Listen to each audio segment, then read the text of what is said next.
Yesus, firman Tuhan masih mengenai kuasa dalam nama Yesus. Sebab hari Minggu yang lalu kita telah mendengarkan firman Tuhan, di mana dikatakan segala kuasa dan otoritas yang terdapat pada Tuhan Yesus terdapat dalam namanya. Jadi nama Yesus sangat berkuasa, nama di atas segala nama.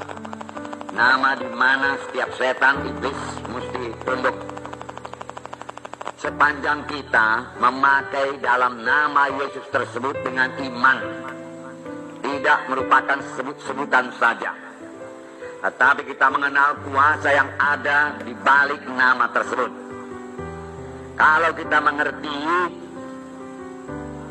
mengerti karena kita terima wahyu dari Tuhan, maka dalam nama Yesus merupakan senjata yang tidak bisa dikalahkan, bahkan merupakan satu senjata yang menghancurkan kuasa musuh.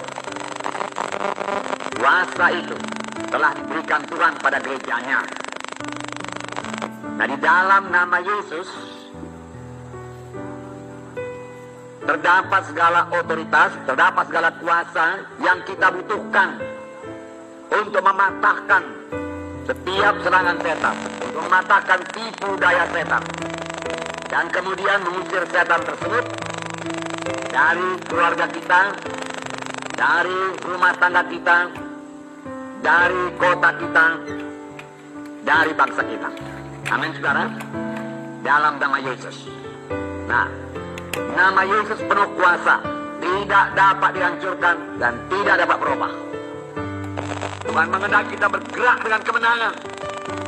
Oleh sebab itu, nama itu dikaruniakannya kepada kita. Ini artinya Yesus telah memberikan kepada kita surat kuasa, otoritas yang resmi untuk menggunakan namanya mengalahkan setan.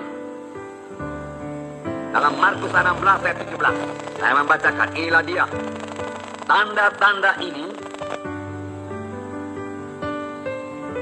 akan menyertai orang-orang yang percaya.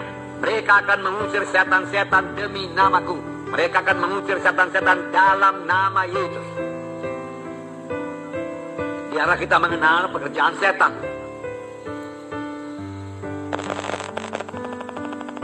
Kemudian mereka akan berbicara dalam bahasa-bahasa yang baru bagi mereka.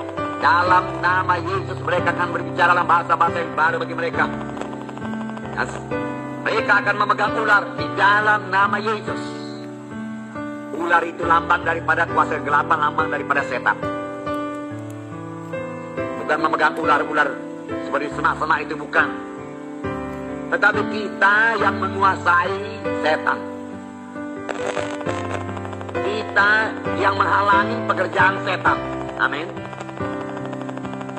Setan sering memakai situasi-situasi sekeliling kita untuk menghalangi pelayanan kita.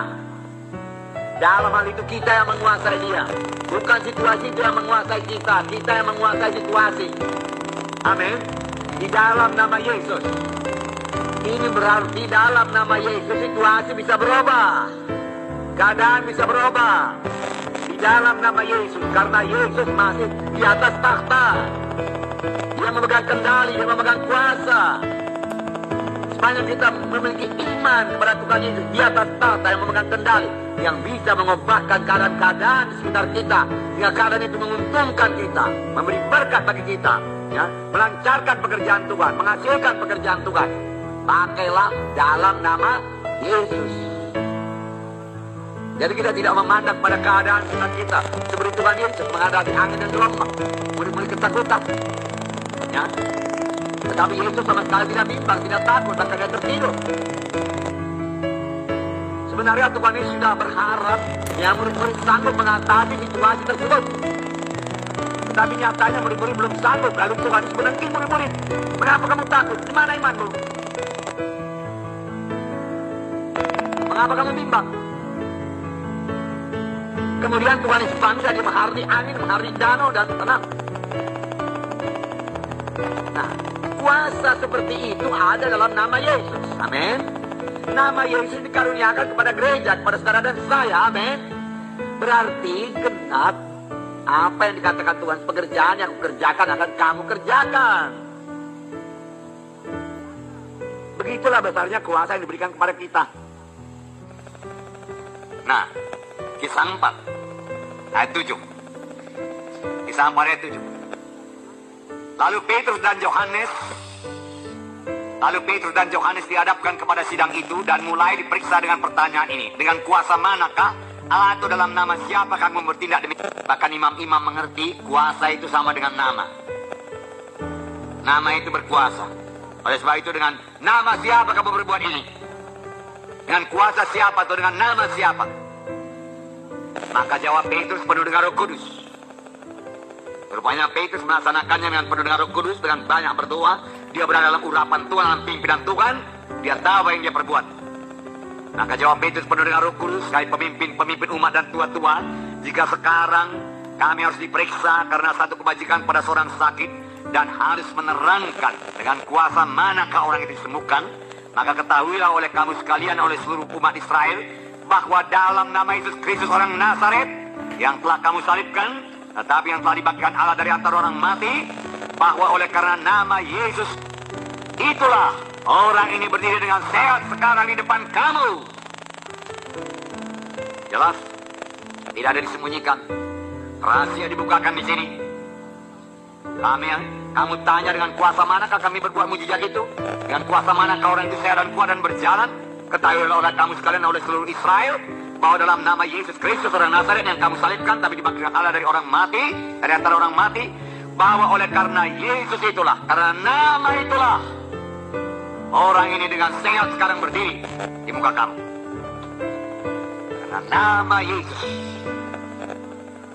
Karena ada kuasa dalam nama Yesus. Dan Petrus menambahi lagi.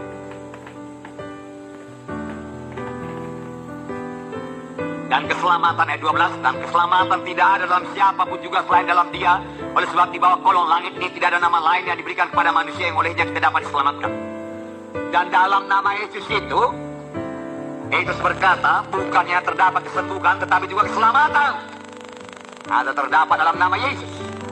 Dan hanya dalam nama Yesus ada keselamatan. Dari itu kalau kamu tidak percaya kepada nama Yesus, maka kamu akan terhilang. Demikian sebenarnya yang dikatakan oleh Petrus. Jadi saudaraku, bergerak dalam nama Yesus. Ketahuilah Tuhan sudah mengutus saudara. Sama sebagaimana Bapa mengutus aku, kata Tuhan itu demikian, aku mengutus kamu dengan segala kuasa. Pakailah nama Yesus.